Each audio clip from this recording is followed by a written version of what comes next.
Hola, bienvenido al canal, ¿cómo están? El canal de Rosana Iglesias. Vamos a hacer algo muy bonito. Algo muy bonito.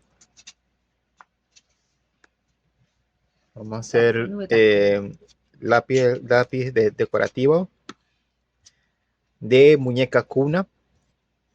Algo muy bonito para que lo vean. Suscríbanse al canal. Gracias.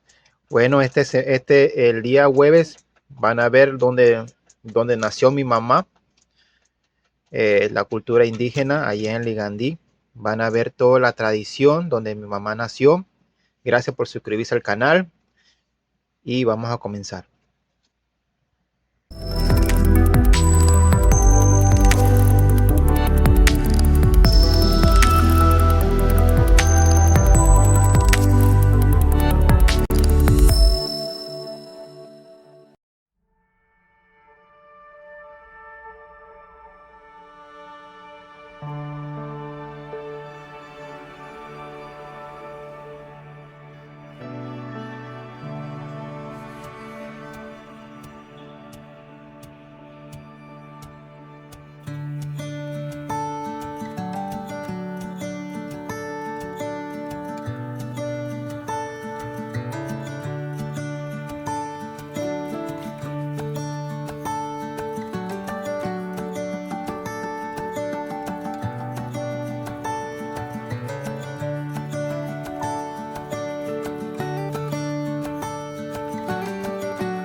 Bueno, ya terminamos con el lapicero de decorativo de muñecas cuna.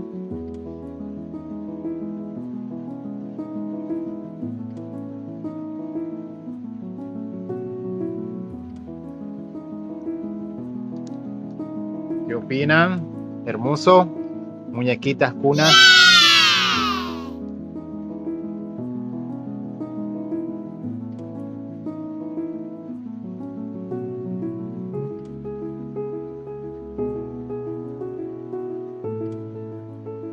Bueno, suscríbanse al canal de Rosana Iglesias y nos veremos. Bueno, su hijo se va. Bueno, soy yo. Me voy a ir a Cunayala para que vean la hermosa cultura indígena de nuestro Panamá y donde mi mamá nació. Suscríbanse, da like, comenten y nos veremos en el otro capítulo de Rosana Iglesias. Y gracias por estar aquí y saludos y bendiciones. Nana.